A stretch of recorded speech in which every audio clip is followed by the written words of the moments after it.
मुंबई में एक जगह है सांता क्रूज, आप सबने नाम सुना होगा। काफ़ी पॉश इलाकों में इसकी गिनती होती है। इसी सांता क्रूज में एक चार्टर्ड अकाउंटेंट जिसका नाम है राज मोरे, वो रहा करता था। राज मोरे की ज़िंदगी में ऐसे तो बहुत सारी तकलीफ़ें थी, लेकिन तमाम तकलीफ़ों को ओवरकम करते हुए राज मोरे ने कम समय में अच्छी कामयाबी हासिल की थी। अच्छा खासा पैसा भी कमाया था और अपने लगन और काम की बदौलत जहाँ पर भी वो जॉब किया करता था, जिस फर्म से वो जुड़ा हुआ था, वहाँ पर भी उसकी छवि काफ़ी अच्छी थी। लेकिन राज मोरे के साथ दिक्कत क्या थी? दिक्कत ये थी कि जब उसकी उम्र महज 6 महीने की थी तब उसके सिर से पिता का साया उठ गया था। तो आप समझिए कि कितनी मुश्किल उसे हुई होगी। उसकी परवरिश में उसकी माँ ने कितनी तकलीफ़ उठाई होगी। लेकिन इतनी तकलीफ़, इतनी मुश्किलों के बावजूद राज मोरे अपने पैरों पर खड़ा हुआ। चार्टर्ड अकाउंटेंट बनने का उसने जो सपना देखा था उसे पूरा किया, एग्ज़ाम में पास हुआ और वो इन दिनों एक बड़े फर्म के साथ जुड़ा हुआ था। लेकिन राज मोरे की दिक्कत खत्म नहीं हो रही थी। अभी जब कोविड का दौर आया था 2019 में, उस समय राज मोरे को कैंसर डिटेक्ट हुआ था। तब से लेकर अब तक कैंसर का ट्रीटमेंट भी लगातार किस्तों में चल रहा था और वो कैंसर को भी तकरीबन मात दे चुका था। तो देखा जाए तो चैलेंजेस उसकी लाइफ में बहुत आए, लेकिन वो सारे चैलेंजेस को ओवरकम करता हुआ अभी 32 साल की उम्र में एक कामयाब चार्टर्ड अकाउंटेंट के तौर पर मुंबई में एस्टैब्लिश्ड था। पिछले साल हुआ कुछ ऐसा कि एक लड़की उसे सोशल मीडिया पर मिली। लड़की बेहद खूबसूरत और मॉडर्न किस्म की लड़की। उसने खुद अपनी तरफ से राज मोरे को दोस्ती का पैगाम भेजा। नौजवान लड़का, चार्टर्ड अकाउंटेंट, पैसे की कोई कमी नहीं, एक लड़की लाइफ में दस्तक दे रही थी। उसने दोस्ती का जो पैगाम था उसे कबूल कर लिया और ये बात सिर्फ दोस्ती तक सीमित नहीं रही, दोस्ती से आगे बढ़ गई। दोनों एक दूसरे से बहुत फ्रीक्वेंटली मिलने जुलने लगे। पहले एक दूसरे को समझा और फिर दोनों में प्यार मोहब्बत की बातें होने लगी और ये बात बढ़ती रही, लगातार आगे बढ़ती रही और बढ़ते बढ़ते जो है वो रिलेशनशिप तक पहुंच गई। दोनों कई बार अलग अलग होटलों में जाते, वक्त गुजारते और फिर अपने अपने घरों को चले जाते। असल में ये जो लड़की थी वो दूसरे धर्म की थी। उसका नाम है सबा कुरैशी। तो राज मोरे जो है वो इस रिलेशनशिप को लेकर पूरी तरह से अफर्म नहीं था कि वो अपने घर वालों को क्या कहेगा, क्योंकि अलग अलग धर्म का मामला था।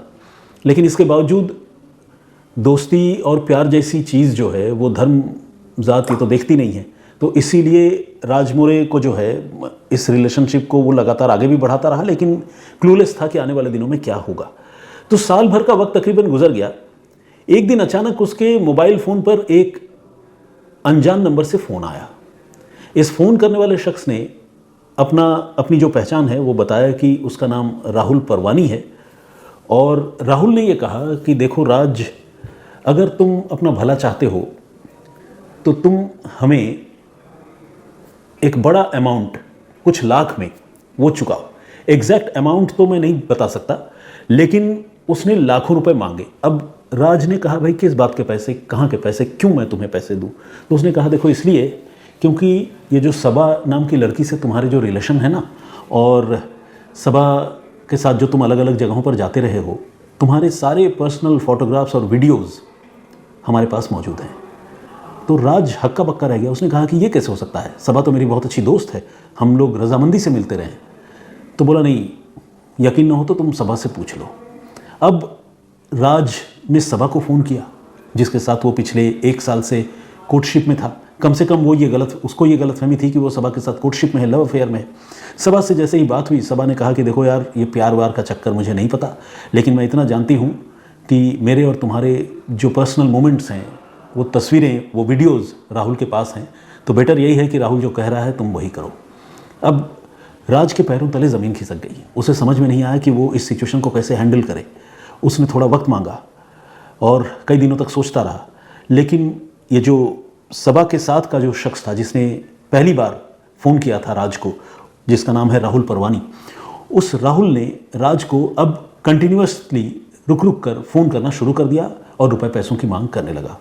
उसको धमकियां देने लगा कि अगर तुमने जल्द से जल्द रुपए नहीं चुकाए तो फिर तुम्हारी खैर नहीं और सारी ये तस्वीरें और वीडियोज़ ये सोशल मीडिया पर अपलोड कर देंगे और तुम किसी को मुंह दिखाने लायक नहीं बचोगे। इसका नतीजा ये हुआ कि राज मोरे अब जो है मजबूरन वो अपने पैसे जमा पूंजी इन पर लुटाने लगा। राहुल परवानी और सबा कुरैशी, अब तो ये बात साफ हो गई थी कि ये दोनों मिले हुए थे। इन दोनों ने मिलकर राज मोरे से कुल 2,47,00,000 रुपए वसूले। 2,47,00,000। आप सोचिए कितना बड़ा अमाउंट है। और ये अमाउंट जो है राज ने पहले तो अपनी सेविंग से निकाल कर दी, उसके बाद जब सेविंग खत्म हो गया तो फिर उसने अपने माँ के जेवर बेचे, गोल्ड बेच दिया। उसके बाद भी पैसे कम पड़ गए, ब्लैकमेलिंग का सिलसिला चलता रहा। तो जिस ऑर्गेनाइजेशन में वो काम करता था और जिसका फंड वो हैंडल करता था, उस एम्प्लॉयर के फंड में से पैसे उसने निकालने शुरू कर दिए चोरी छुपे, और उन पैसों से भी कुछ हिस्सा इनको दिया। राज के पास एक एसयूवी थी, वो आलीशान एसयूवी भी राहुल और सबा कुरैशी ने हथिया ली। तो एक तरह से देखा जाए तो एक एक करके सिर्फ कुछ तस्वीरों और वीडियोज़ से ब्लैकमेलिंग करके राज मोरे से तकरीबन 2.5 करोड़ रुपए इस जुगल जोड़ी ने, राहुल परवानी और सबा कुरैशी ने हड़प लिए। और अब राज की हालत ऐसी हो गई थी कि उसे कुछ समझ में नहीं आ रहा था कि अब लाइफ में आगे क्या होने वाला है, क्योंकि इतनी मुश्किलें उसने जीवन में देखी थी और बहुत मुश्किल से उसने तिनका तिनका जोड़कर कुछ पैसे कमाए थे, कुछ उसने इन्वेस्ट किए थे पैसे स्टॉक मार्केट में, वो सारी चीज़ें भी खत्म हो गई। स्टॉक मार्केट से भी पैसे निकाल कर दिए। तो इस तरह से उसकी जो भी जमा पूंजी थी वो सारी खत्म हो गई। अब उसको अपना फ्यूचर जो है वो बड़ा डार्क नज़र आने लगा। उसे समझ में नहीं आ रहा था कि अब होगा क्या। घर में वो अक्सर बहुत परेशान रहता था, और इसी परेशानी में उसने 5 जुलाई को, इसी महीने की बात है, वो कर लिया जो उसे नहीं करना चाहिए था। आप समझदार हैं, क्या किया होगा मैं अलग से नहीं बता रहा हूँ। और जाते जाते उसने एक नोट अपने घर में छोड़ा और वो इस दुनिया से चला गया। जब उसके साथ हुए इस वाक़ये की, इस हादसे की खबर घर वालों को मिली तो वो बहुत बेचैन हुए। खासकर घर में उनकी 65 साल की बुज़ुर्ग माँ हैं, उन्होंने जब इस सिचुएशन को फेस किया तो आप समझिए कि उनके ऊपर क्या गुजरी होगी। आसपास के लोगों की मदद से, नाते रिश्तेदारों की मदद से किसी तरह से वो अपने बेटे को हॉस्पिटल लेकर गई, लेकिन तब तक देर हो चुकी थी। कोई जहरीली चीज़ राज के शरीर में पाई गई, मौजूद थी, और इसी के साथ जो नोट पाया गया, उस नोट में ये पूरी कहानी जो मैंने अभी आपको बताई, राहुल परवानी और सबा कुरैशी वाली, ये पूरी कहानी दर्ज थी। साथ ही ये भी बताया गया कि ये जो पर्सनल वीडियोज़ और फोटोग्राफ्स है, इसे इन दोनों ने प्लान करके राज को ट्रैप करके अलग अलग होटलों में, अलग अलग जगहों पर शूट किया था। यानी जब भी सबा कुरैशी राज के करीब आती, वो इंटीमेट होते, राहुल परवानी जो है वो पहले से कैमरा वगैरह सेट करके उस जगह पर खुफिया तरीके से तैनात हो जाता, और जब भी ये मोमेंट्स नज़र आते वो उसको अच्छी तरह से शूट कर लेता, क्योंकि यही वो हथियार था जिसके सहारे वो अपने इस शिकार को आने वाले दिनों में ब्लैकमेल करने वाला था। पुलिस ने फाइनली इनको तलाशना शुरू किया, और तलाशने के बाद ये पता चला कि ये दोनों ओशिवारा अंधेरी के रहने वाले हैं।